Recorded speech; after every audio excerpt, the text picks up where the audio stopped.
Date అంటే ఎవరైనా కెఫేస్కి రెస్టారెంట్కి తీసుకెళ్తారు, but my husband is obsessed with the parks, loves to explore the nature and new parks. అలా ఒక పార్క్కి వచ్చాం. This is Gandipet lake front park. నేను ఎప్పుడో చిన్నప్పుడు వచ్చాను, అసలు ఇవేవి లేవు అప్పుడు. చాలా బాగుంది, రీసెంట్గా కన్స్ట్రక్ట్ చేశారంట అండ్ వెరీ పీస్ఫుల్గా ఉంది. చాలామంది గ్యాంగ్స్ వచ్చారు, కిడ్స్తో వచ్చారు, ఫ్యామిలీస్ వచ్చారు.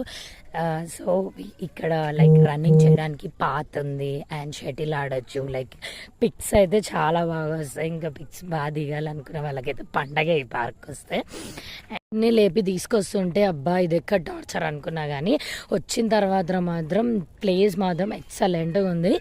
సన్ రైజ్, బైక్ రైడ్, ఈ bird sounds, lake view point and ఆ ఫాగీ వ్యూ పాయింట్స్ దీని తర్వాత ఆ ఫీలింగ్ అంతా పోయింది. చాలా హ్యాపీగా ఉంది. ఇక్కడ స్పెషల్ వచ్చేసి లేక్ వ్యూ పాయింట్, అది మాత్రం మిస్ అవ్వద్దు. అండ్ మనం వ్యూ పాయింట్ రికార్డ్ చేస్తుంటే మధ్యలో తాత అడ్డొచ్చాడు, ఆ తాతని కొంచెం ఇగ్నోర్ చేసేసేయండి. ఇంకా కొంచెం ముందుకెళ్తే రన్నింగ్కి ఒక ట్రాక్ ఉంది, అది కూడా చాలా బాగుంది. ఇక్కడ ఫుడ్ కూడా ఎలా చేస్తారంట, నెక్స్ట్ టైం ఫ్యామిలీతో వచ్చి అలా పిక్నిక్ లాగా హ్యాంగ్ అవుట్ అవ్వచ్చు. దగ్గరలో చిలుకూరు ఉంది కదా, అది కూడా కవర్ చేయొచ్చు. Okay then bye, happy weekend, bye bye.